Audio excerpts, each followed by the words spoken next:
Good evening, and welcome back to another quiet night of boring history for sleep. Tonight, let's take a slow journey across cold northern seas to a time when wooden ships carried brave souls toward the edge of the known world. We'll drift gently into the story of the Vikings and how they came to a place they called Greenland. There will be no loud battles here, no restless adventures, only calm seas, gentle voices, and the steady rhythm of history itself. So, as you rest where you are, let your breathing slow, and imagine the faint sound of waves brushing softly against the side of a longship. How are you feeling tonight? Where in the world are you listening from, Mand? What time is it for you now? Maybe it's already late, and you're tucked into bed. Or maybe the night has just begun in your part of the world. Before we drift any further, if you enjoy these calm historical stories, don't forget to like this video, subscribe, and turn on the little bell icon so you'll know when the next journey begins. Now, let's begin tonight's story. The tale of the Vikings in Greenland is not one of war or conquest, but of quiet endurance and hope. Imagine the northern sea, wide and endless, painted in shades of silver and blue.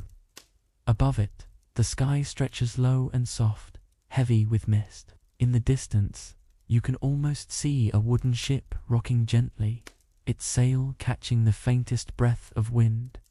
The Vikings who once sailed here were people of the north, farmers, fishers, and travelers. They lived close to the land and sea, depending on what nature allowed. Their homes were built of wood and stone, and their lives followed the rhythm of the seasons, growing, harvesting, mending, and waiting through the cold. But among them were always a few who looked toward the horizon and wondered what lay beyond. In those quiet moments, at the edge of their villages, someone might have looked westward, where the sea faded into fog. Stories were told passed from one traveler to another of lands far beyond Iceland, places where grass grew tall and the air was fresh. No one knew for sure if these stories were true, but in every heart there was a spark of curiosity, a longing to see what else the Creator had made beyond their familiar shores. The North was not a gentle place. The winters were long and biting, and the summer light came only for a while. Yet, it was this very hardship that shaped the Norse spirit, the patience to endure and the courage to explore. When the sea called, they listened, guided by stars, wind, and their understanding of the world around them. Their ships, called longships, were narrow and strong, carved by skilled hands. Each plank was fitted with care, each sail sewn with purpose. When these ships moved, they glided gracefully across the water, steady even in rough seas. It's said that they could travel for weeks without sight of land, relying only on memory, instinct, and the Creator's will to guide them safely. In the quiet of the ocean, time must have felt different. The sound of oars dipping into the water, the creak of wood, and the endless rhythm of waves became a kind of prayer, steady and certain. Some nights, the northern lights shimmered above them, painting the sky in green and violet. It must have been both humbling and beautiful to see the heavens move in such silent grandeur. And so, their journeys continued through wind, rain, and calm. Every mile they traveled westward brought them closer to a land they had only dreamed of. When they finally saw it, after days of sea and cloud, it must have looked like a promisor coastline of green valleys and deep fjords, a place that seemed, from afar, almost peaceful. In time, they would call it Greenland, a name chosen, perhaps, to make it sound welcoming to those who might follow. But for now, it was only a new horizon, a blank chapter in their long story. As the waves rolled gently against the shore, they stepped onto unfamiliar soil, their hearts quiet but hopeful. The first steps on Greenland's shores must have felt both strange and sacred. After so many days at sea, the silence of the land would have been almost overwhelming. No voices, no signs of other people, only the sound of wind passing through grass and the distant call of seabirds. In that stillness, the Vikings stood, knowing they had reached a place untouched, a place waiting to be understood. They explored carefully, following rivers and valleys, feeling the cool air brush against their faces. They saw green fields spread across the lower hills and mountains rising quietly behind them. Here was a land that seemed both gentle and strong, a place where they might build homes and begin again.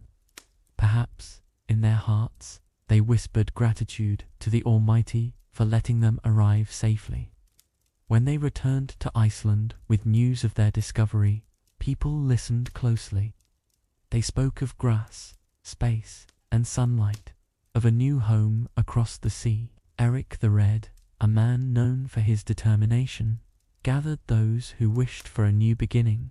He called the land Greenland, hoping that its name would sound warm, inviting, and full of promise. And so, new ships were built, filled with families, animals, and tools for life. The journey would be long and dangerous, but hope carried them forward. Each sail lifted against the wind like a quiet prayer for safe passage. Behind them lay the known world. Ahead, the unknown, but also possibility. When the settlers finally reached Greenland's shores, they worked with care and patience. They built homes from stone and turf, shaped to hold warmth during the long, cold months. The smell of fresh earth and the sound of hammering filled the air as they created small villages along the fjords. In those first days, everything they built was more than shelter. It was a statement of faith and endurance. At night, they gathered inside their homes, the glow of small fires flickering against the walls. They spoke softly of their old lands and the journeys that brought them here.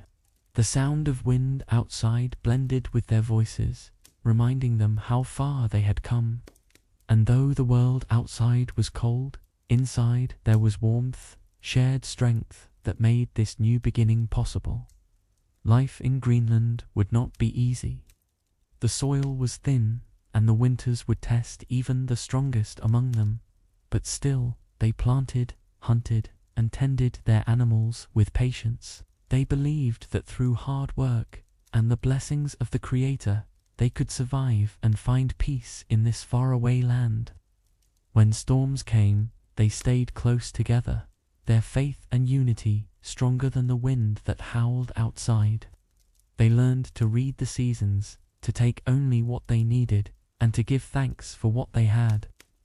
Every sunrise, pale and soft, felt like a quiet reminder that endurance itself was a kind of courage. And each night, under the wide northern sky, they looked out toward the sea they once crossed, feeling both humbled and at home. The story of their arrival in Greenland is not one of grand conquest or glory. It is a story of calm persistence, of ordinary people facing extraordinary lands. Their courage was quiet, their victories small but lasting. And in that quiet, they found what many still seek today, a sense of belonging, a place to rest, and the peace of knowing they had done their best. So as you listen, and as sleep begins to draw near, imagine that ancient coastlines, still green and touched by the same wind that brushed their sails. The waves rise and fall gently, the night grows calm, and the past drifts softly into silence. The Vikings had reached Greenland, and their story, just like the sea, would continue to flow quietly through time. Before the Vikings ever reached Greenland, their world was already shaped by sea and sky. They came from the northern edges of Europe, where mountains met the ocean and the air always carried a hint of salt. In Norway, Iceland, and the islands scattered across the cold Atlantic, Life followed the rhythm of nature's short summers of work and long winters of reflection. The Norse people were both farmers and sailors. When the ground thawed, they grew barley and oats, tended sheep and cattle, and gathered hay for the dark months ahead. But when the sea called, they followed it. Their ships were not only tools of trade but threads that connected distant communities, carrying news, stories, and faith across the waves. For them, the ocean was not a boundary, it was a bridge. Each voyage began with prayer and preparation, every journey a test of patience and skill. They read the movement of the clouds, the flight of birds, and the color of the water. Even the faintest shift in the wind could tell them where they were and where they might find land. In their villages, wooden homes stood low and strong against the wind. Roofs were covered in grass, walls thick with timber or stone. Inside, families gathered near the warmth of the hearth, the center of every home. It was there that stories were shared, memories of ancestors, tales of distant lands, and lessons about the sea. Children learned early how to listen to nature. They watched how the elders prepared food, mended nets, and sharpened tools. Life was simple, but it demanded understanding and patience. Each task, no matter how small, held meaning in the rhythm of survival. When storms came, they did not fight against them. They waited. They knew that nature, in all its power, was a creation of the almightier force, to be respected, not challenged. And when the skies cleared again, they gave thanks for safety and calm. In this balance of humility and strength, their world found harmony. Their boats rested along the shores, their sails folded neatly, waiting for the next journey. Sometimes, traders arrived from distant lands, bringing cloth, tools, or precious metals. In return, they carried away wool, fish, and carved ivory from walrus tusks. Trade brought more than goods, it carried ideas, hope, and the dream of new beginnings. At night, under skies bright with stars, they looked beyond the horizon. Some wondered what lay past Iceland, beyond the waters that seemed to stretch forever. The thought of new land was not fantasy, it was faith in possibility. And among them were a few who would one day follow that curiosity all the way to Greenland. Their lives were guided not by wealth or power, but by endurance. They believed in working the land with care, in sharing what they had, and in seeking knowledge from the world around them. Every sunrise was a gift, every safe return from sea a blessing. It was a quiet, steady life, built on resilience and trust in the Almighty's design. For the Norse, the sea was both a teacher and a path. It whispered of danger, but also of discovery. And when the time came to set their sails toward the unknown, they carried with them not only their belongings, but the wisdom of generations, patience, courage, and the will to begin again. As the Norse world grew, so too did their sense of connection. Across the sea, communities in Iceland and Norway shared language, faith, and customs. Even though the distances were vast, they felt close through letters, travelers, and the rhythm of the ocean that tied them together. Every journey between these places was both ordinary and extraordinary, a reminder of how vast creation was, and how small each person stood within it. Life in these northern lands taught patience. A single good harvest could mean survival through a long winter, while a poor one demanded endurance and creativity. People learned to store food carefully, mend what broke, and help one another when the season turned harsh. Their strength came not from wealth, but from community and faith. In the summer months, the world came alive again. Boats returned to the water, sails catching the bright wind as families traded, fished, and traveled to nearby settlements. Children played near the shore, listening to the rhythm of the waves, learning the songs their elders sang to keep time while rowing. Each sound, the gulls, the tide, the creak of wood became part of a melody that defined their way of life. But even in the heart of such beauty, there was longing. The Norse had always looked outward, wondering what lay beyond the known sea routes. For some, that curiosity was more than imagination. It became a calling. When tales of Greenlands to the west began to spread, they listened closely, as if the wind itself was whispering them forward. In gatherings during long evenings, people spoke of these lands, places where the grass stayed green and the air was clean. They imagined valleys untouched by hardship, open and wide beneath the northern sky. It was not just adventure that drew them, it was hope. Hope for land enough to feed their families, for peace far from crowded shores, and for a chance to begin anew. Among them, certain sailors and explorers began to prepare. They studied the tides, repaired ships, and watched the stars for guidance. No one could be certain of what lay beyond, but they trusted their skills, their tools, and above all, the will of the Almighty to guide them toward safety.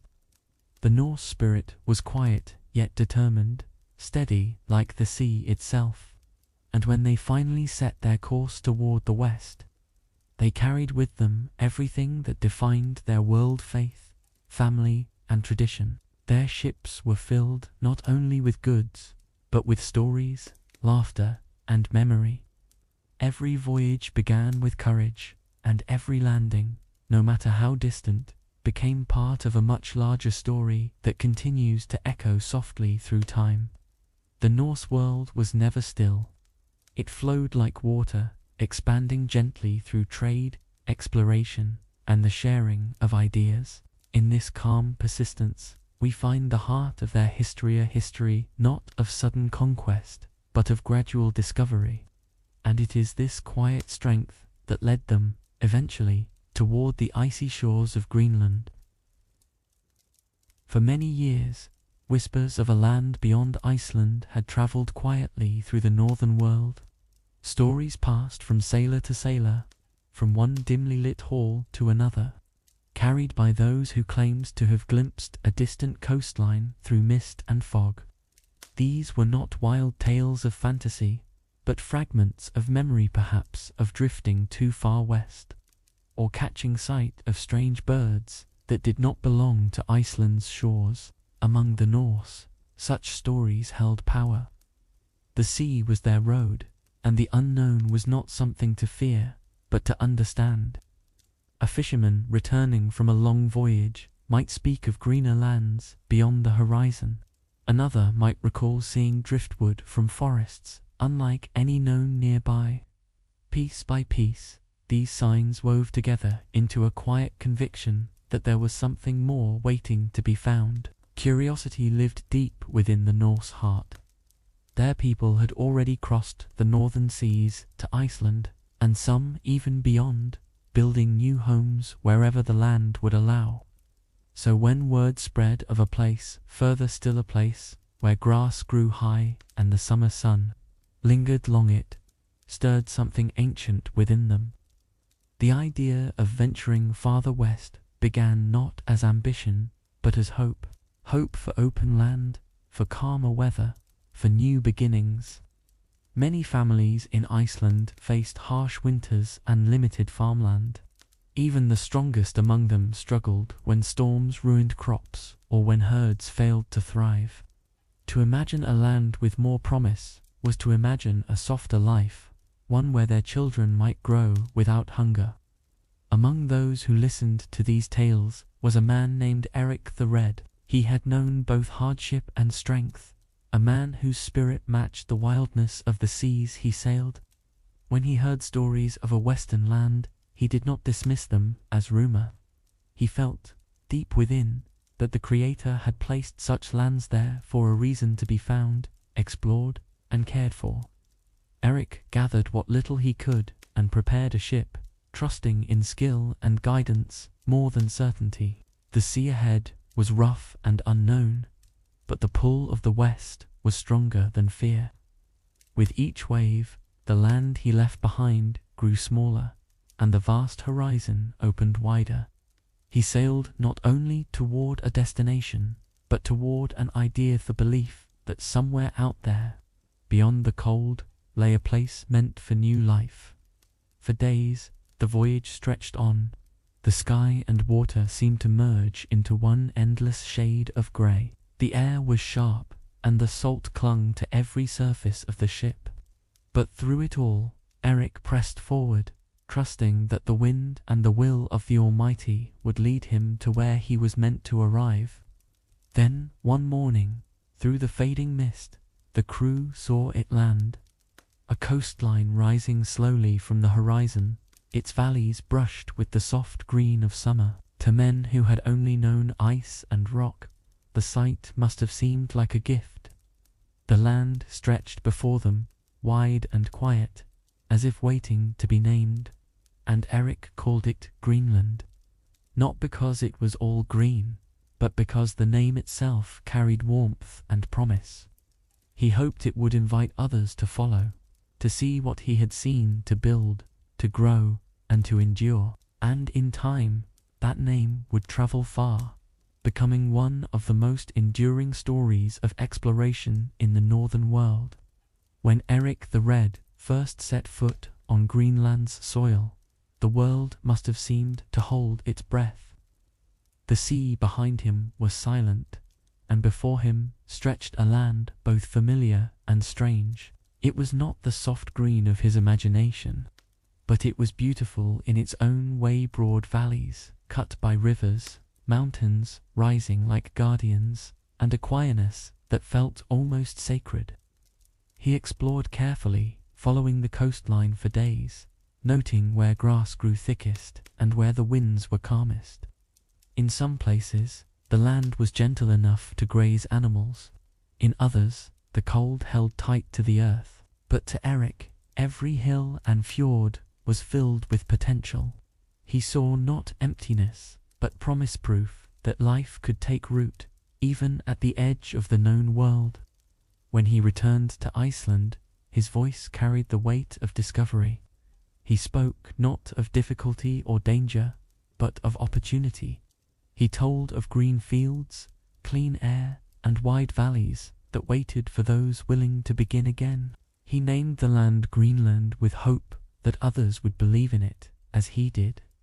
People listened. Some were weary of crowded farms and harsh seasons. Others longed for a chance to start anew, away from old troubles or failing harvests. So, families began to prepare mending ships, gathering supplies, and praying for safe passage across the sea. The dream of Greenland became a quiet current that moved through their communities. In the summers that followed, ships left Iceland's harbors one by one. Wooden hulls creaked under the weight of animals, tools, and hope. Sails caught the northern wind, guiding them toward the same horizon Erik had once crossed. Behind them lay the familiar, ahead stretched the unknown, yet their hearts were calm. The journey was not easy. Storms often rose without warning, the waves towering higher than any home they had built on land. But they held fast, working together, steering through wind and darkness. Each morning that brought clear skies felt like a blessing, and every sighting of seabirds meant land was near. When at last they reached Greenland, they were greeted by silence.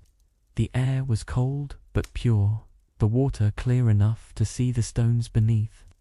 They stepped onto the rocky shore, carrying their faith and their future in their hands. Here they would build their homes, simple, strong, and close to the earth. Erik the Red guided them as they chose their places to settle. Some stayed near the southern fjords, where grass was plentiful. Others moved inland, where streams ran fresh and valleys opened wide. Slowly, small communities began to grow, shaped by endurance and the steady rhythm of work. At night, the new settlers gathered by their fires, their hearts filled with both exhaustion and peace. They had crossed the ocean and found a home. Outside, the wind whispered through the grass, carrying the sound of waves from the distant shore. And under the vast northern sky, the Norse people began a new chapter, one written not in haste, but in quiet determination. Greenland, in those early days, was more than a place. It was an idea made real, a living symbol of courage and hope.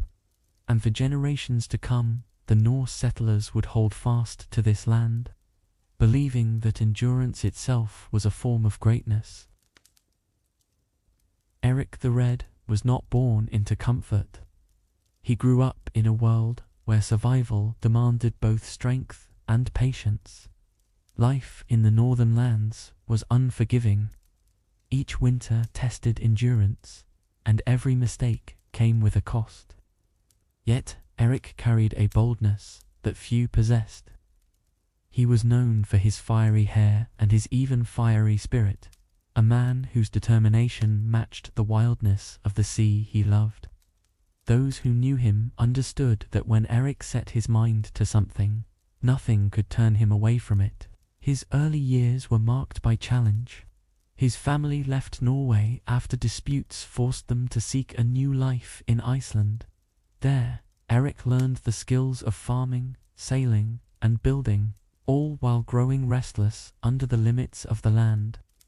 The world around him felt small, bound by mountains and coastlines that he longed to move beyond. The sea became his teacher, cold, vast, and endlessly patient. Over time, Erik's desire for exploration deepened. He had heard stories of lands beyond Iceland, distant places whispered about by sailors returning from long journeys. Some spoke of forests washed ashore as driftwood, proof that a greater world lay to the west. These fragments of rumor became fuel for Erik's imagination. For him, the unknown was not something to fear, but something to follow, a mystery left by the Creator for humankind to discover. But Erik's path was not without conflict. Known for his temper, he found himself in trouble more than once. Disputes with neighbors turned violent, and soon he was exiled from Iceland for several years. Yet, even in exile, he did not lose heart. Instead, he saw it as an opportunity, pushed toward something greater. If he could no longer stay where he was, then perhaps the Almighty had written a different direction for him to take. He prepared a small ship, gathering those who were willing to follow. The journey would be dangerous, but Erik's confidence never wavered. The sea stretched before them, grey and endless, and the air was sharp with salt and snow. The wind carried the scent of unknown lands. Each wave that struck the ship reminded them of both the power and mercy of creation. Still, they pressed on, guided by faith and instinct more than certainty. Days turned into weeks. The crew grew quiet, conserving strength as they faced the vastness of the open ocean. Some nights, the stars disappeared behind thick fog. Other nights, they shone bright like silver dust scattered across the heavens.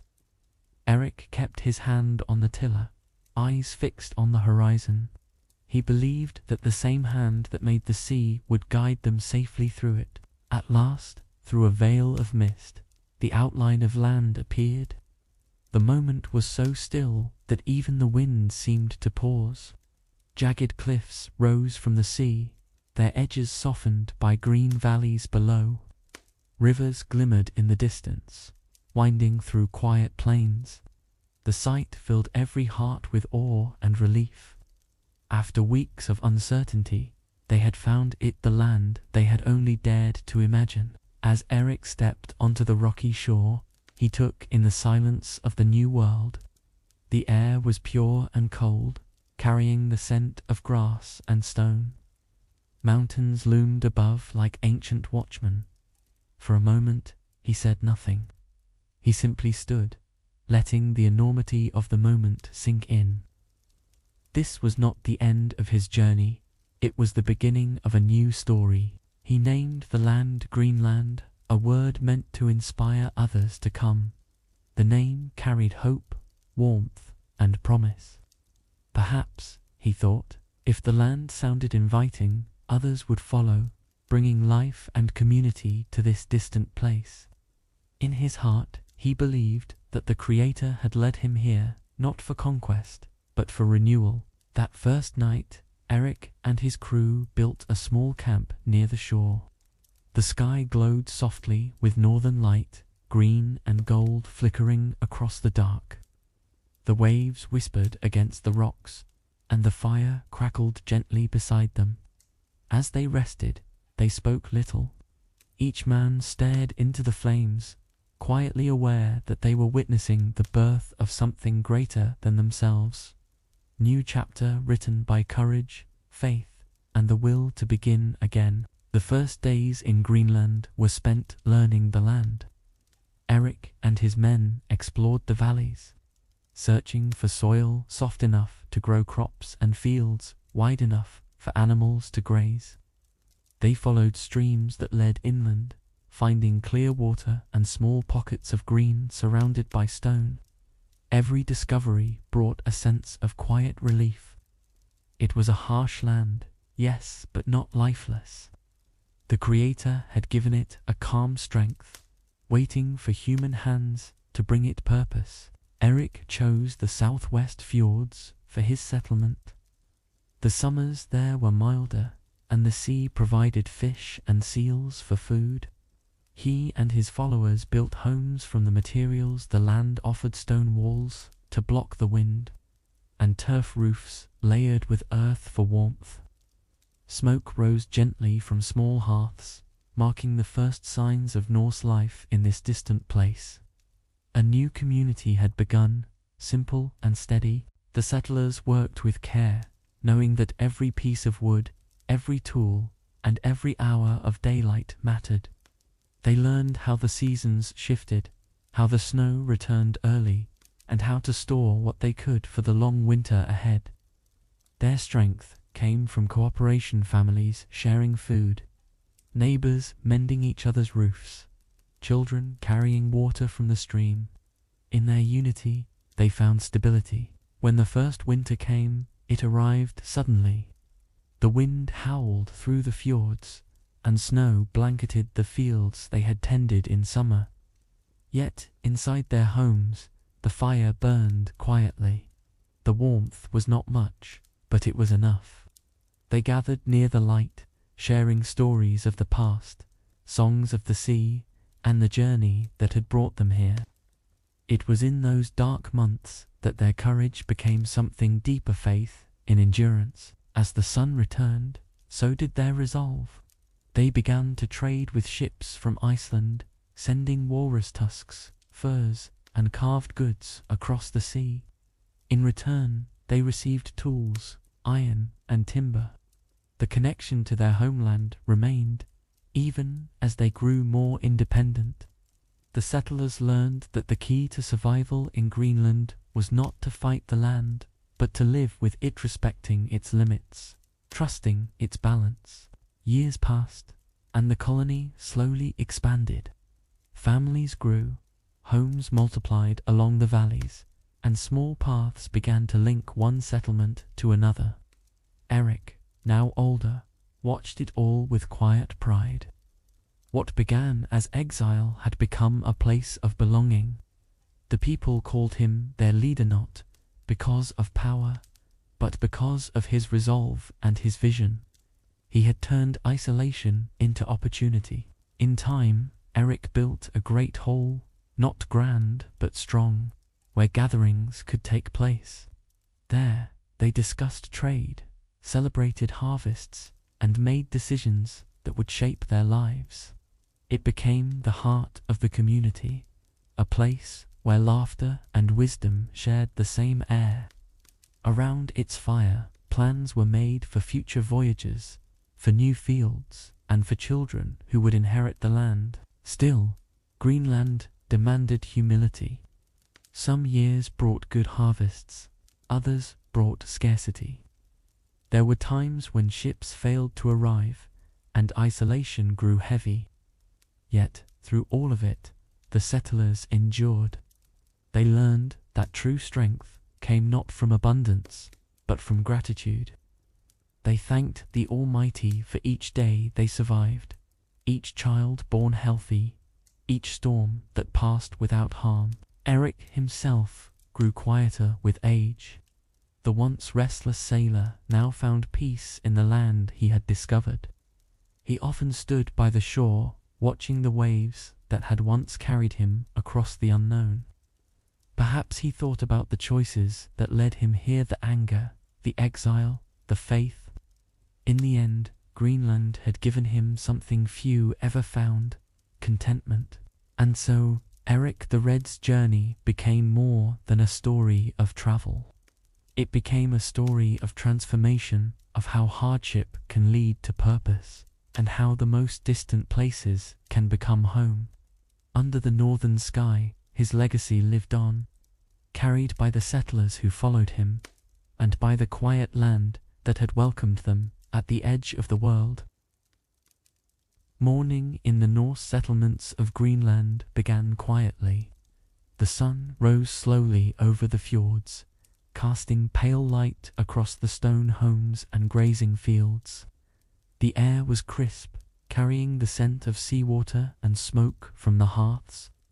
In those early hours, the settlement stirred, gently, animals calling, footsteps on frozen ground, the faint clatter of tools being lifted for another day's work. Life in Greenland was not about luxury or speed. It was about rhythm, steady, deliberate, and respectful of the land's limits. Each family knew their part in maintaining balance. Men tended to the livestock, repaired fences, and fished along the icy waters. Women prepared food, wove wool, and cared for children while keeping the hearth fire alive. Every task, no matter how simple, held importance. It was work guided by patience and purpose. The land was both a challenge and a companion. The soil near the coast allowed small patches of crops, barley, cabbage, and hardy herbs. What the ground could not give, the sea provided. Fishing lines and nets were cast daily, pulling in cod and halibut, gifts that kept families fed through the long winter. Each catch was met with gratitude, a reminder that sustenance ultimately came from the Almighty's mercy, delivered through nature. Tending animals was another vital duty. Sheep, goats, and cattle were kept in small numbers, enough to provide milk, wool, and strength for work. During summer, they grazed freely on the green slopes. In winter, they stayed in shelters, fed from the hay carefully stored months before. A well-fed herd meant survival. The people understood this deeply, treating their animals with care, knowing that every life in their settlement was connected. Inside the homes, the rhythm of labor continued through the day. The hearth never went out. It was the heart of the household, offering warmth and a place to cook. Women spun wool into yarn and wove cloth for clothing and blankets. Children learned by watching, their small hands copying the movements of their parents. Learning was not done through books, but through repetition, observation, and the wisdom of generations. When the weather allowed, trade became part of daily responsibility. Boats left the fjords to meet visiting ships or other Norse settlements along the coast. They exchanged furs, ivory, and carved goods for iron, timber, and grain. The settlements relied on these exchanges to maintain their fragile balance. Every successful trade was a quiet victory, proof that even in isolation, connection could still flourish. Faith and gratitude were woven into their daily routine. Before meals, they paused to acknowledge the Creator's generosity, understanding that the earth and sea gave only through divine will. This humble gratitude brought calm to their hearts, especially in times when the harvest was poor or when storms swept through the valleys. In their stillness, they found strength. As the day faded, work gave way to reflection. Families gathered around the fire to share food and stories. Some spoke of the old lands of Iceland, Norway, and places far across the sea. Others spoke of dreams for their children, or the next year's harvest. Outside, the wind carried the sound of the ocean, reminding them of how small they were and how vast the world remained. The nights in Greenland were long, but they were not lonely. In the soft glow of their homes, the Norse people found peace in what they had built. Their lives were hard, but their hearts were steady. They believed that every effort, every shared meal, every new dawn was part of a greater story, one of endurance and quiet faith at the edge of the world. For the settlers, work was never just survival, it was devotion. Each day spent tilling the earth, mending a net, or caring for the herd was an act of perseverance and purpose. It was through this steady labor that their community endured, generation after generation, keeping hope alive beneath the cold northern sky. Beyond the daily rhythm of survival, life in Greenland also carried a sense of duty to family, to neighbors, and to the land itself. Every person had a role to play, and when one faltered, others stepped in without hesitation. This quiet cooperation was not commanded by law or reward, but by understanding. They knew that the strength of one household depended on the strength of all. During the brighter months, when the sun lingered longer in the sky, the community worked together to prepare for the harshness ahead. Men repaired boats and sharpened tools. Women dried fish and preserved milk in carved wooden containers. Children gathered herbs and berries along the slopes, their laughter echoing softly through the valley. The work was endless, yet it bound them together more than any ceremony could. Their connection to nature was constant and deeply respectful. They understood that the land was not something to be conquered, but something to live in harmony with. When storms came, they did not curse the sky, they waited, knowing that all things were under divine wisdom. When the winds calmed, they gave thanks. This acceptance made them resilient, allowing them to adapt without bitterness or despair. Within the settlements, honesty and trust were essential. Disputes were rare but taken seriously when they occurred. Elders often gathered to listen and mediate, ensuring that peace returned swiftly. Anger was seen as a danger to the soul and to the harmony of the group. In a place as isolated as Greenland, forgiveness was not just a virtue, it was survival. Holding on to resentment could fracture a community that needed unity to withstand the cold. Education was woven into everyday life. There were no schools, no teachers in the modern sense, but every parent was a guide. Children learned how to read the weather, how to mend nets, and how to gather herbs for medicine. They memorized stories of their ancestors and the journeys that brought their families here. In this way, history became alive, passed gently from one generation to the next, like an ember that must never fade. Faith also played a quiet, constant role. Small wooden crosses stood near the entrances of homes, symbols of belief and protection. Gatherings for worship were simple, held in modest churches built from local stone. There were no grand displays of wealth or ceremony, only gratitude, prayer, and remembrance. It was through faith that they found peace, especially in times when life seemed uncertain. In the evenings, when work finally ended, the settlement grew still. The only sounds were the distant waves and the low murmur of voices inside the homes. Families sat close together, eating bread, dried fish, and milk warmed over the fire.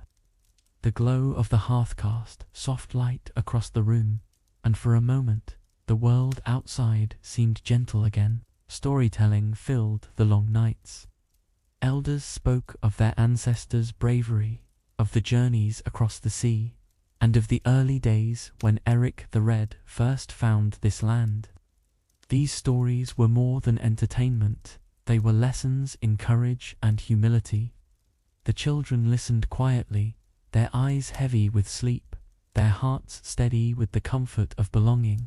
Over time, these small acts, working, sharing, believing, formed the foundation of Norse life in Greenland. There were no kings, no grand cities, no monuments of stone. Their legacy was simpler but stronger, a pattern of endurance, patience, and unity. The rhythm of their days, though quiet, carried meaning that would outlast them all. As seasons turned, the settlers continued their work, mending what was broken, preserving what they could, and caring for one another through it all. Their lives were woven tightly together, bound by purpose and trust. In that still northern world, surrounded by silence and sky, they found something far greater than comfort. They found peace in the ordinary, and strength in the calm persistence of faith. Winter in Greenland was not just a season, it was a test. The air turned sharp, the days grew short, and the nights seemed endless. Snow covered the valleys where sheep once grazed, and ice sealed the edges of the sea. To live here was to live with patience, accepting that warmth and light would return only in their time. For the Norse settlers, survival was not about strength alone, but about balance between effort and acceptance, between endurance and faith. Inside the stone houses, life slowed. The walls, built thick and low, held back the cold winds that swept down from the mountains. Fires burned quietly through the dark hours, fueled by wood that had been gathered months before. Families stayed close, their work now focused indoors, spinning, mending, and preparing what little food remained. The crackle of the fire and the rhythm of quiet conversation filled the space like a heartbeat against the silence outside. Food was precious in these months. Every stored barrel and dried fish represented the work of summer. Meat from cattle or sheep was preserved carefully, stretched as far as possible, and shared fairly among households. Even in scarcity, they did not waste.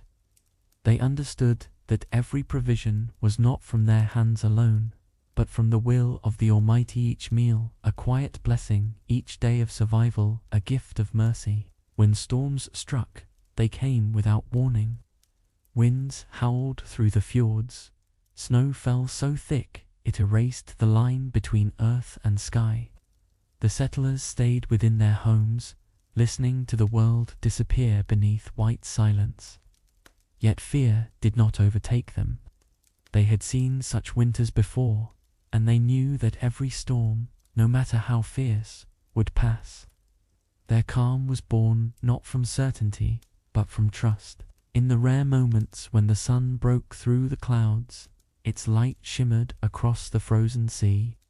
Children pressed their hands against the windows, watching the world glow silver and blue. For them, winter was both harsh and beautiful. The air was so clear that the sound of cracking ice could echo for miles, and every breath felt like a prayer rising into the cold sky. Even in hardship, there was wonder.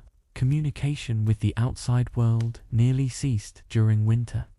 Ships could not cross the frozen waters, and travelers dared not journey across the snow-covered valleys. The settlers relied entirely on what they had stored, what they had built, and the kindness they showed one another.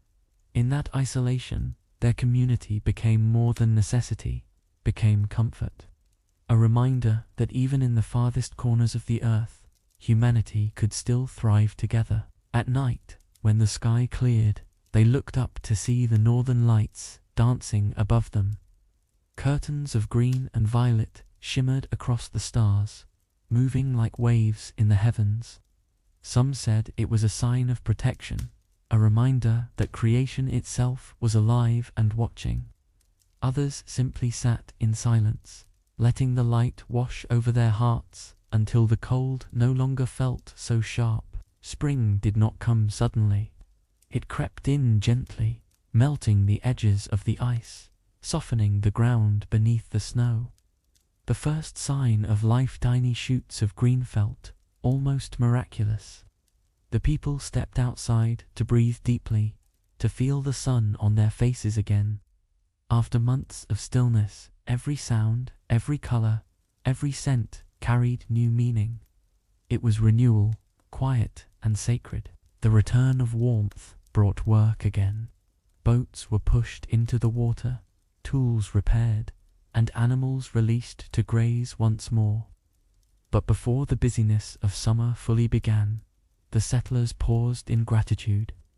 They gathered to give thanks for endurance, for the strength that had carried them through the dark.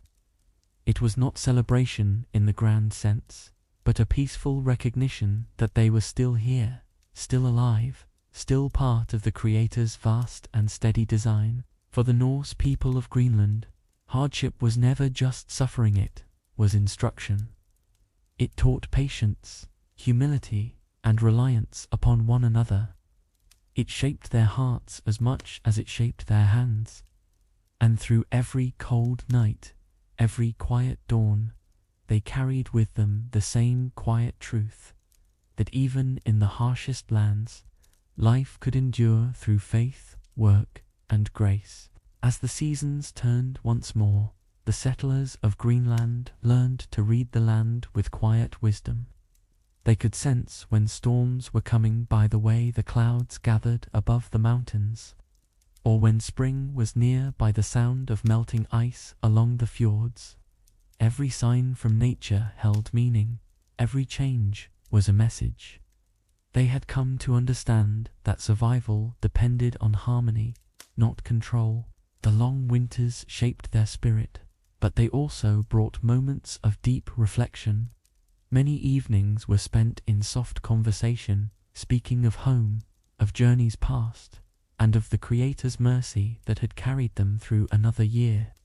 The flicker of firelight cast gentle shadows on the stone walls, and outside, the world slept beneath a blanket of snow. It was during these quiet hours that faith grew strongest, simple, sincere, and calm. When food became scarce, they shared. If one family's stores ran low, another would give from their own. There was no pride in hoarding, no shame in accepting help.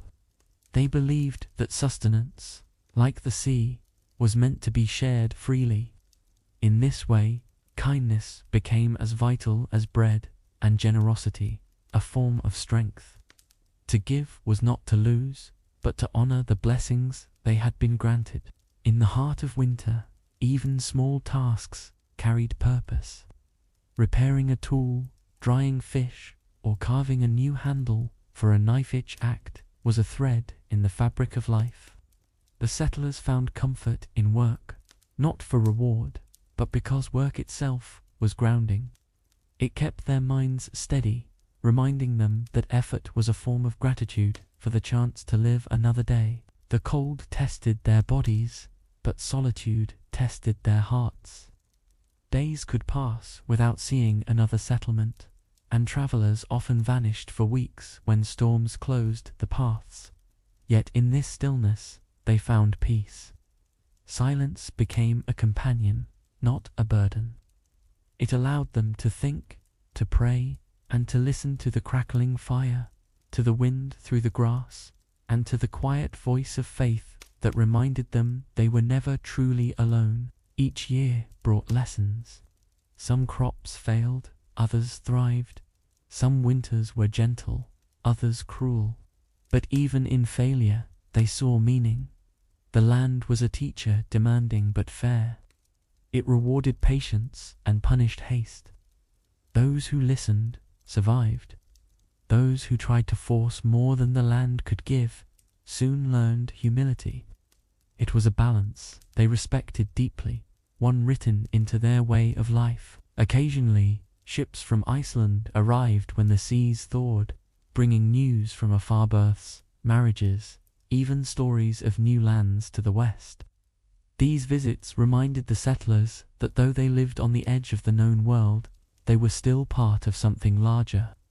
They exchanged goods and greetings, shared meals and laughter, and then watched as the ships disappeared again into the mist, leaving behind the comfort of connection. In summer, the valleys turned green again, a brief but beautiful season of renewal.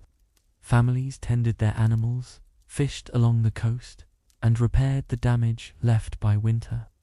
Children played near the water, chasing seabirds and collecting shells. Their laughter echoed softly through the fjords, a gentle sound of life that made the hard months feel distant. As the days lengthened, the settlers often gathered outdoors, watching the sun linger on the horizon. The light never faded completely, it only softened into a golden glow that touched everything with peace. In those quiet hours, they spoke little. There was no need. The beauty of creation spoke for itself, reminding them that every hardship, every struggle, had purpose. In Greenland's silence, the Norse settlers found something rarer, deep and enduring calm. The harshness of the land did not defeat them, it refined them. It taught them that life's value was not measured by ease or abundance, but by gratitude, unity, and faith. And so they continued, year after year, living simply and steadfastly beneath the endless northern sky. In the quiet heart of Greenland's settlements, faith and community were inseparable. The Norse settlers knew that survival required more than skill, it required trust, gratitude, and togetherness.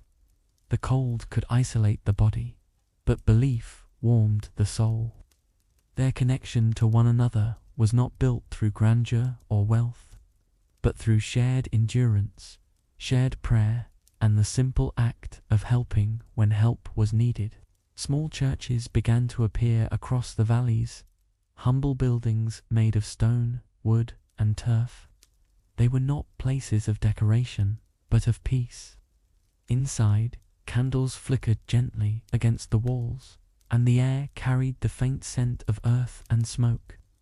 Here, families gathered not only to pray, but to rest their hearts. These gatherings were a reminder that even at the edge of the known world, the Creator's mercy reached them still. Faith was woven into the rhythm of daily life.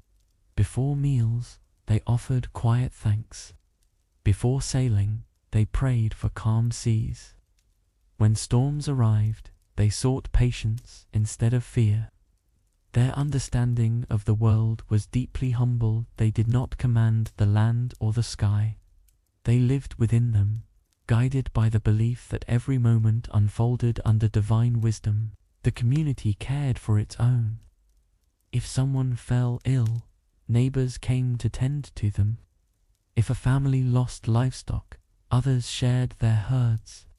When ships failed to return, the people mourned together, offering comfort to those left behind. In their unity, grief became lighter and joy more meaningful. Their strength came not from the individual, but from the whole, woven tightly like the threads of a single fabric. Children grew up surrounded by this quiet faith.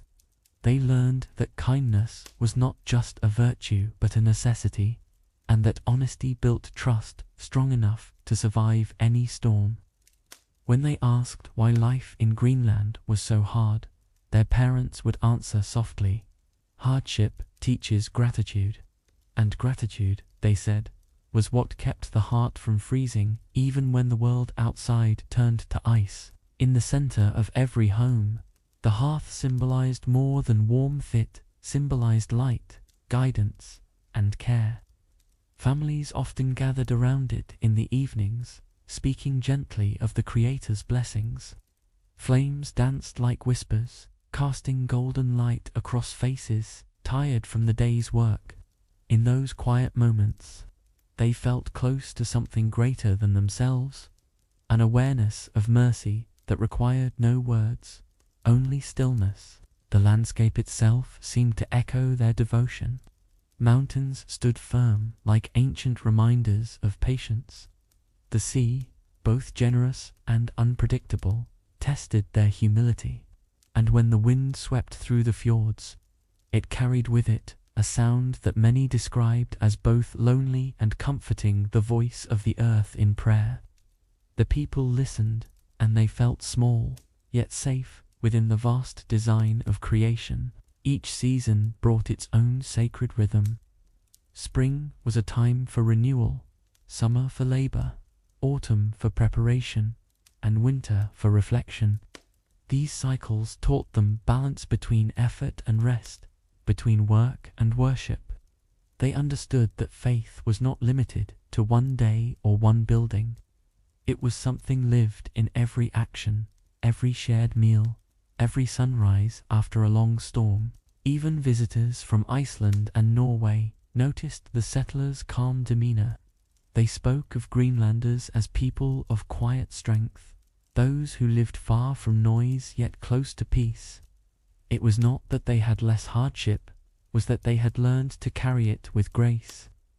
To them, faith was not an escape from difficulty, but the way to walk through it with dignity. And so, beneath the northern lights, surrounded by silence and snow, the Norse settlers built more than homes and farms. They built a life rooted in belief.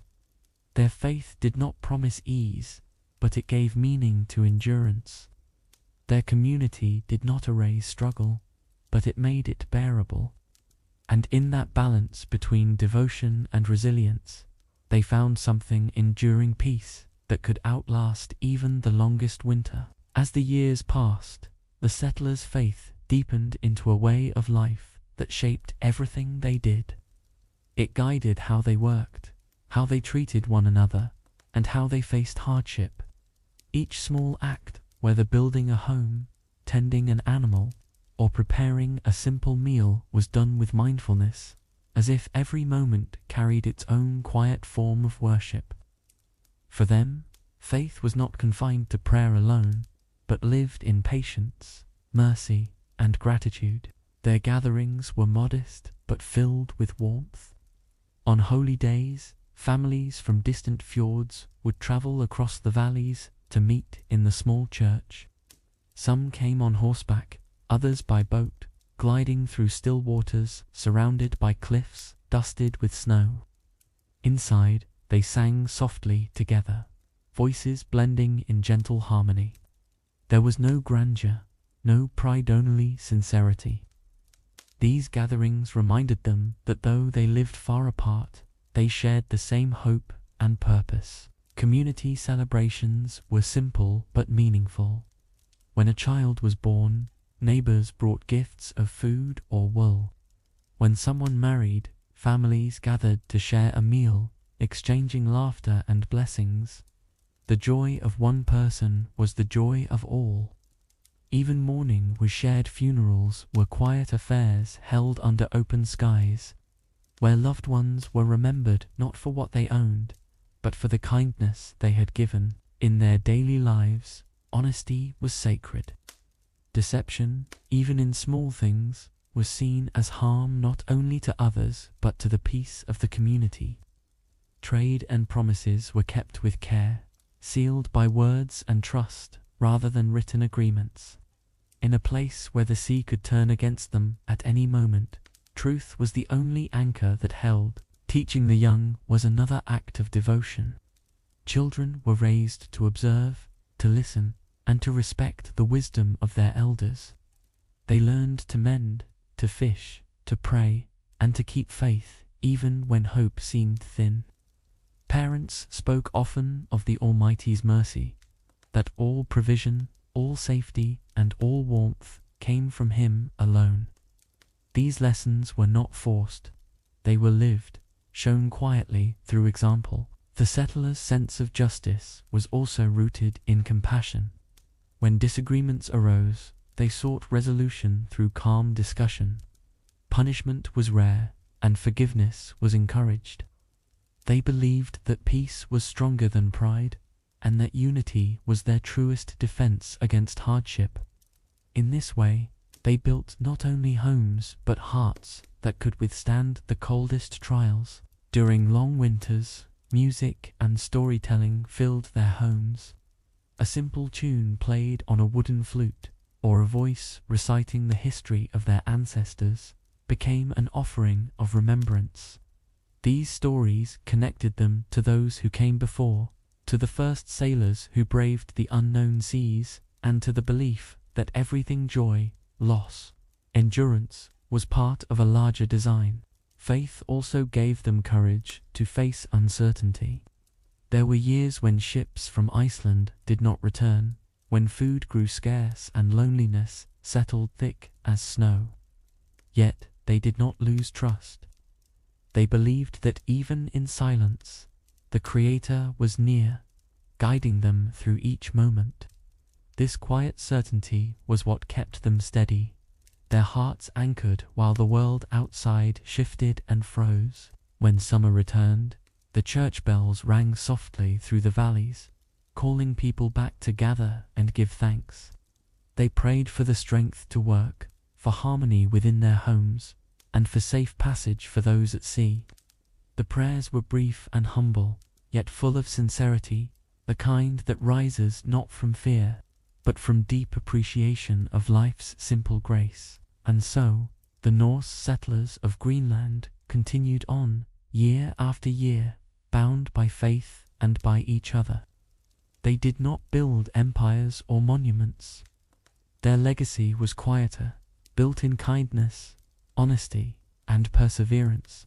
Their community, though small and remote, shone with a warmth that no cold could erase, a reminder that peace is not found in abundance, but in unity and trust beneath the vast and watchful northern sky.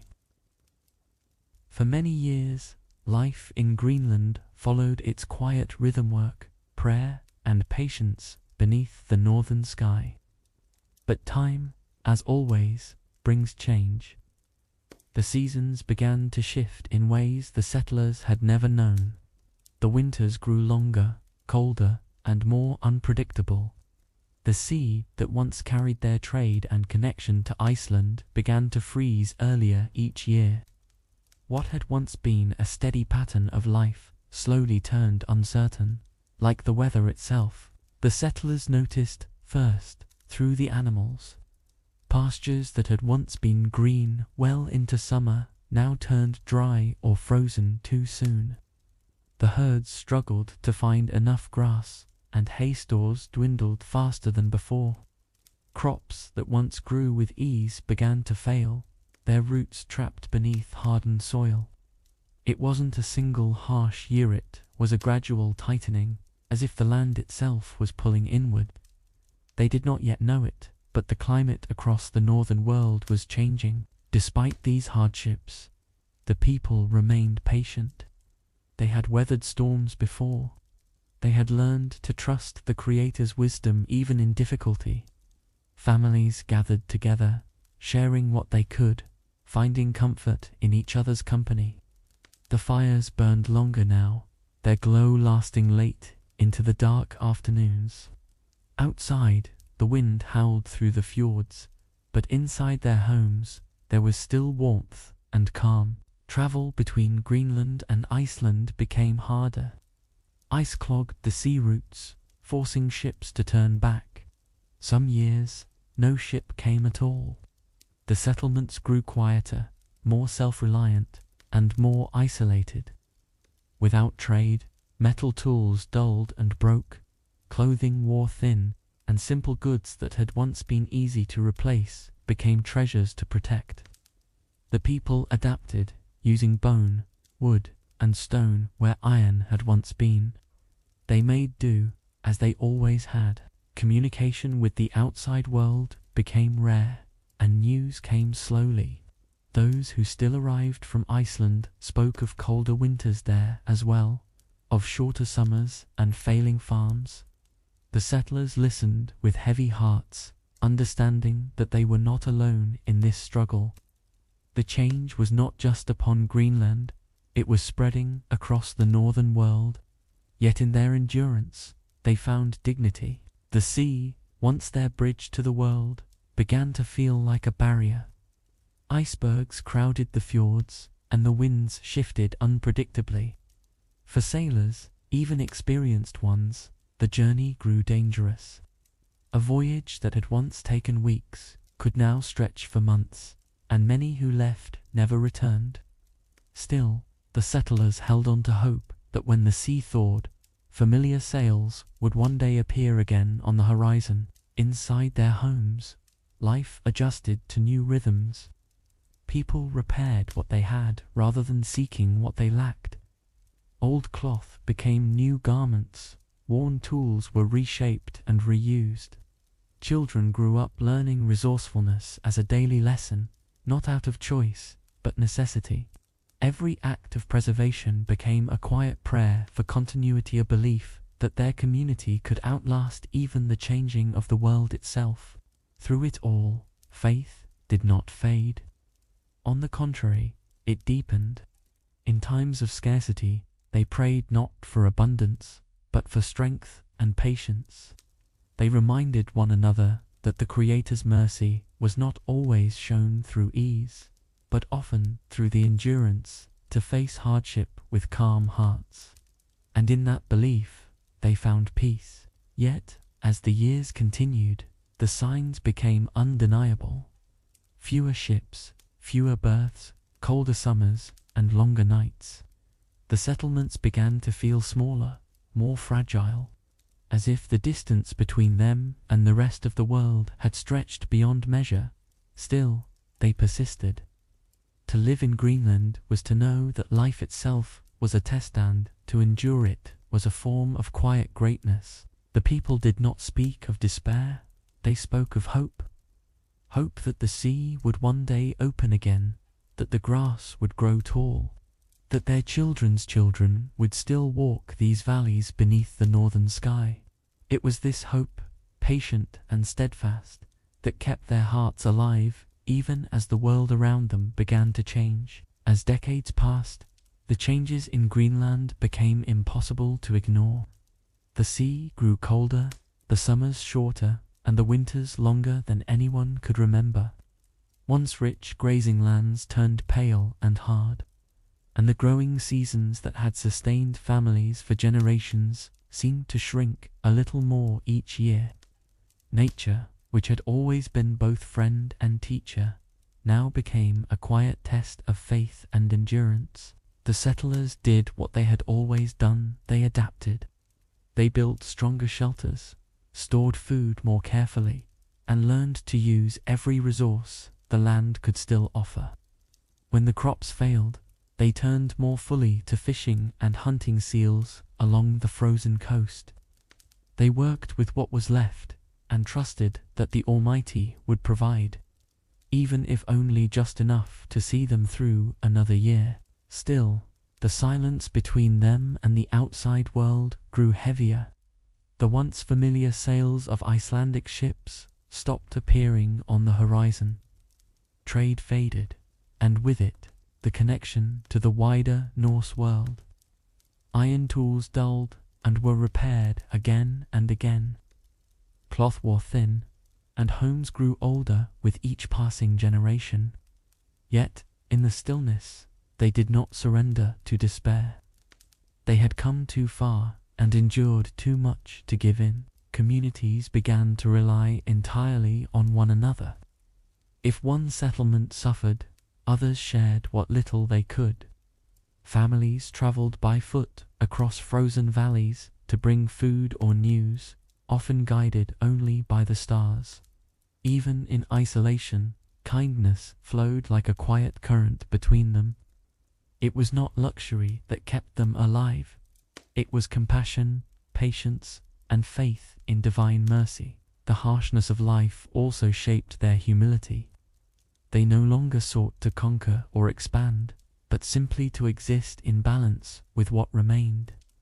The people understood that Greenland was not theirs to rule, but to respect.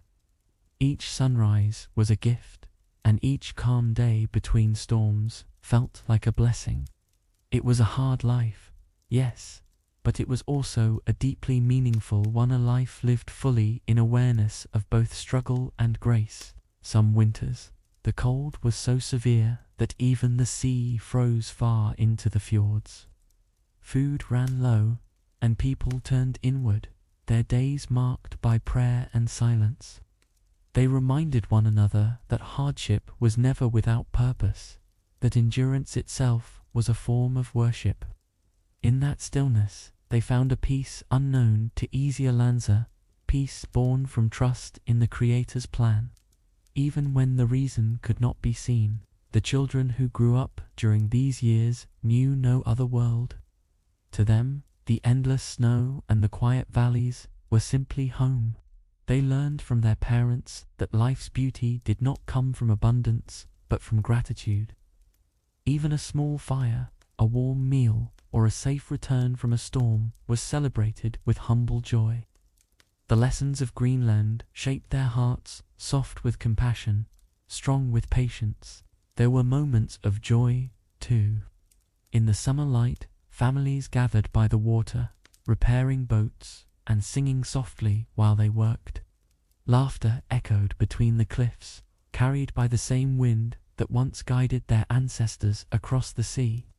These simple moments, fleeting but full, reminded them that life, even in its hardest form, was still precious. As years turned into generations, the settlers' way of life became quieter, slower, and more spiritual.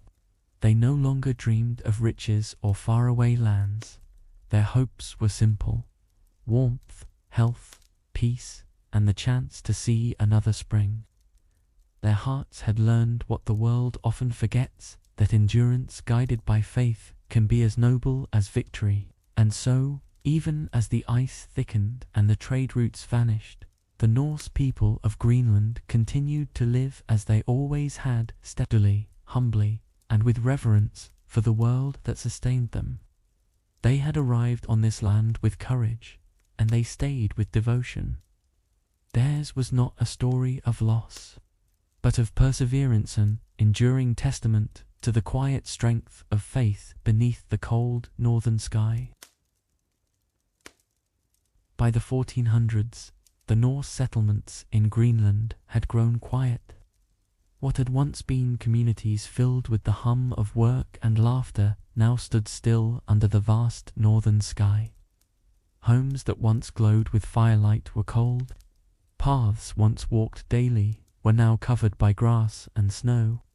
Yet even in this fading silence, the traces of their lives remained, small marks of human hands upon a land that had become part of their story. The decline did not come suddenly. It was a slow unraveling, stretched over generations. The changing climate made survival harder each year. The sea routes that once carried ships between Greenland, Iceland, and Norway had grown treacherous, covered by thick ice for longer seasons.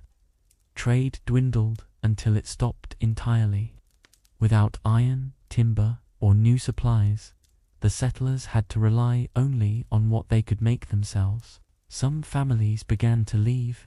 They waited for the rare summers when the sea thawed enough to sail and set out toward Iceland or even further east. Others stayed, unwilling to abandon the land that had shaped their lives. For them, Greenland was no longer just a home, it was part of who they were. They had been born there, raised there, and buried their loved ones beneath its soil. To leave would be like leaving behind their very history. The last remaining communities grew smaller, but their sense of faith remained strong.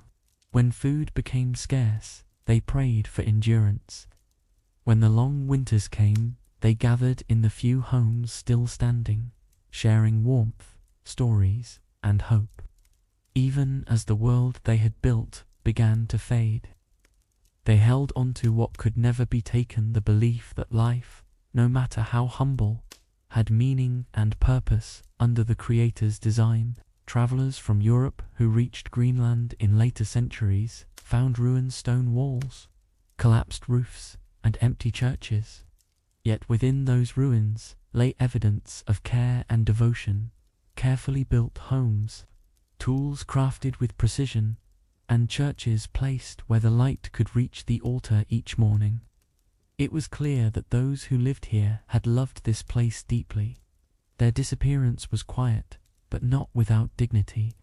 In many ways, the fading of the Greenland colonies was not an end, but a return. The land reclaimed what had been borrowed. Grass grew over paths, and snow filled the corners of empty homes. The sound of waves replaced the voices of settlers, and the silence became complete once more. But the memory of their endurance remained an invisible echo within the valleys and fjords. Some say the last Norse Greenlanders merged with nearby peoples, adapting once again to the land in different ways. Others believe they simply faded away, their lives ending as they had lived peacefully, in quiet acceptance of the world's will. Whatever the truth, their story became part of Greenland itself. Preserved in the stillness of its mountains and the calm of its waters, historians who studied the remains centuries later found no signs of war, no evidence of sudden disaster. It was not violence that ended their time here, but the slow, natural shift of the world around them. The cold, the isolation, and the passage of time had done what no enemy could. It was a gentle vanishing, almost tender in its inevitability. In the end, what they left behind was not ruinette, was testament, a record of courage, patience, and the strength to live at the edge of the world with humility. Each stone wall and piece of worn wood told the same quiet truth, that they had lived, and worked, and prayed here, under the same sky that still stretches above Greenland today. And though their voices are gone, the calm they carried remains. It lingers in the air, in the silence of the valleys, in the whisper of waves along the fjords. The Norse may have faded from Greenland, but their peace earned through centuries of endurance still rests softly across the land they once called home. As time passed, the Norse settlements of Greenland slipped further into silence. The great halls that once echoed with conversation became empty shells of stone. The winds moved freely through the broken doorways, carrying snow where laughter had once lived. Yet, even as the last fires dimmed, the spirit of those who had called this land home seemed to linger quiet, but unforgotten. The last generations must have felt the weight of isolation more deeply than ever. With no ships arriving from Iceland, they were cut off completely from the world beyond the horizon. The older ones might have spoken of better times, when trade ships brought new tools and stories of distant lands. The young, who had never seen such ships, could only imagine them like memories carried from another lifetime. Still, they endured. Through hunger, cold, and solitude, they continued to live as they always had, with patience and dignity. They farmed what little land remained fertile, fished when the sea allowed, and gathered together in faith when darkness grew heavy. To outsiders, their existence might have seemed harsh, but to them it was simply life. They knew no other world, and in that acceptance they found peace. Some historians believe that one settlement, the Eastern settlement, may have lasted longer than any other. Perhaps a few families stayed there until the very end, keeping the fires burning even when the rest had faded. The churches still stood for a time, their stone walls weathered but steadfast. Inside, the carvings and wooden beams bore the marks of generations who had prayed, worked, and rested there beneath the same roof. When travelers from Europe finally returned centuries later, they found nothing but traces, fragments of pottery, broken tools, and faint outlines of farms hidden beneath the grass. It was as if the Norse had simply stepped away, leaving the land to return to its natural silence. There was no sign of struggle, no sign of violence, only peace. the kind of peace that comes when human effort finally yields to time. The mystery of their disappearance has been studied for centuries, but perhaps there is no mystery at all. The Norse of Greenland did not vanish, they completed their story. They lived through an age of change, met it with endurance, and when their time came, they let go with grace. The world had shifted, and they moved with it, as all things must. Their legacy lives not in great monuments or written records, but in the quiet persistence of their faith and work. Every piece of earth they tilled, every stone they placed, and every prayer they whispered is part of Greenland's soul now. The land remembers them, even if their names have been lost to time, and in that remembrance there is beauty. To live humbly, to build, to endure, and to leave the world without bitterness, that is a legacy of peace few can claim. The Norse settlers may have faded, but what they left behind was not emptiness. It was tranquility, still stretching across the valleys and fjords, like a soft echo from the past. When one walks today through the ruins of their farms, the world feels hushed, almost sacred. The air moves gently through grass that now grows over their homes. The same mountains rise above, and the same sea glimmers at the edge of the horizon. The silence there does not speak of loss, it speaks of rest. A kind of rest that comes after a long and faithful life. And so, as history closes this chapter, we do not remember them with sorrow, but with calm respect. The Norse of Greenland lived at the edge of the world and proved that even in the harshest place, humanity can find meaning. Their story ends, not in tragedy, but in stillness, the quiet, eternal stillness of a people who worked, prayed, and finally slept beneath the same northern stars they once followed across the sea. The story of the Norse in Greenland does not end with silence, it rests gently in memory. Though centuries have passed since their voices faded, their presence still lingers in the calm of the land.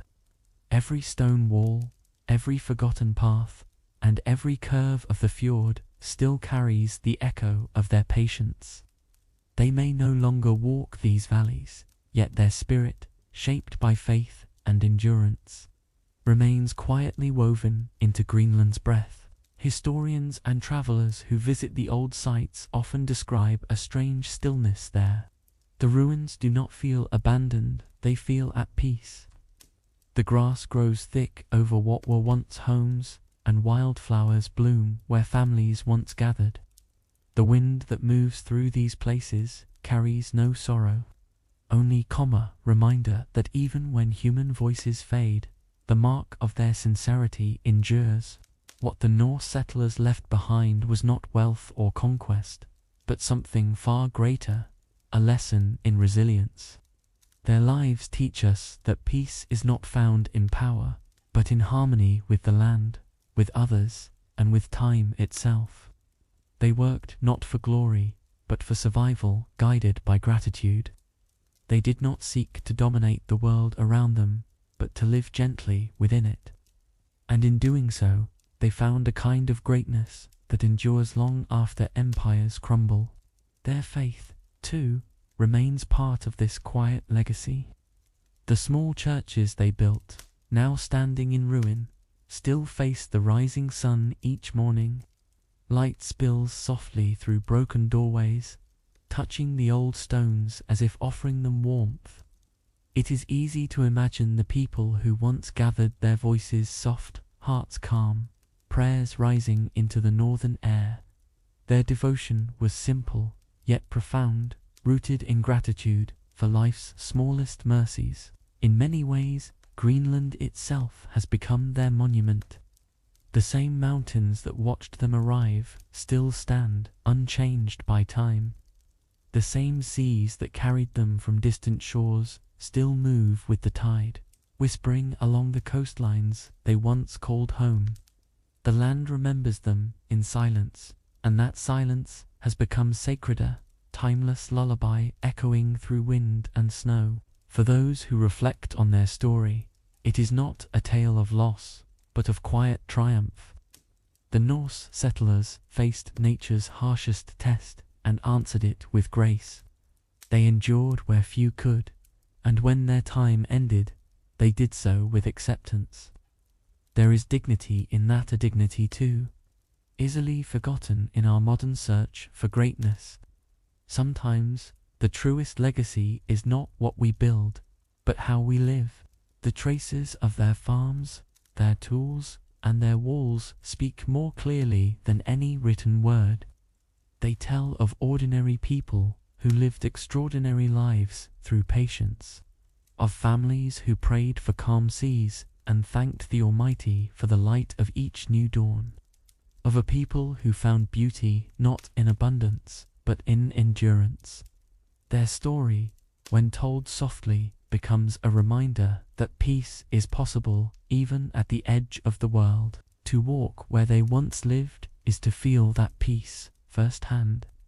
The air there feels heavier, but not with sadness, only with stillness. It carries the weight of time, but also the gentleness of memory. Each sound, the rustle of grass, the distant cry of seabirds, feels like a continuation of their presence, as if the land itself has been holding their story, waiting for someone to listen again. In this way, the Norse settlers never truly vanished.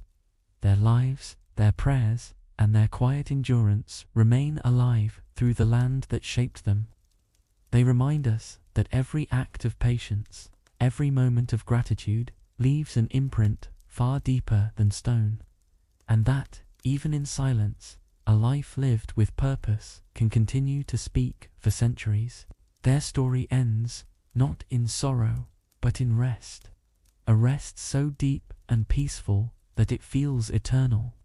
It is the kind of ending that invites reflection, not of what was lost, but of what remains. And as we listen to their memory now, we too become part of that stillness, sharing the same calm that once carried their hearts across the cold northern sea. As centuries passed, the world changed beyond recognition, yet the spirit of the Norse in Greenland remained quietly preserved in the land they once tended. The stones they placed, the paths they walked, and the homes they built have all softened under time's gentle touch. What endures is not their hardship, but their grace, the way they met difficulty with calm, the way they worked without demand for recognition, and the way they lived with peace in their hearts. In that sense, their legacy is not distant history, it is a reflection of something timeless. Every life touched by patience, every act of quiet kindness, carries the same echo that once filled these frozen valleys. The Norse settlers may have faced the cold edge of the world, but they brought warmth to it through their resilience and unity. Their story reminds us that even when the world grows harsh, faith and compassion can keep the light alive. The lessons they left behind are gentle yet powerful. They teach us that strength is not loud, that peace is not the absence of struggle, and that the truest courage often looks like calm endurance. To live simply, to care deeply, to give thanks for each new day, these are the quiet victories that outlast kingdoms and storms alike. Their story endures because it speaks softly, like the sea itself, steady, eternal, and kind. When we listen to their history in stillness, we hear more than a tale of the past. We hear a reminder of balance, gratitude, and humility. The Norse of Greenland may be gone, but their example remains, whispering across the centuries that to live with patience and faith, even in the hardest of places, is to leave behind a legacy that never fades. And now, as our story draws to a close, imagine the night sky above Greenland, once more the stars, wide and bright, the sea calm beneath them, the world holding its breath in perfect peace. Somewhere in that silence, the memory of those early settlers rests, eternal and serene, under the same heavens that still watch over us all. Thank you for joining me on this gentle voyage through time, and for allowing this quiet story to accompany your night. If you've enjoyed this calm journey through history, I invite you to subscribe and return next time. There's always another forgotten story waiting for you. In our next soft-spoken tale, we'll step into the echoing halls of medieval castles and meet those who brought laughter where silence reigned. As we explore what was the role of the jester in medieval courts,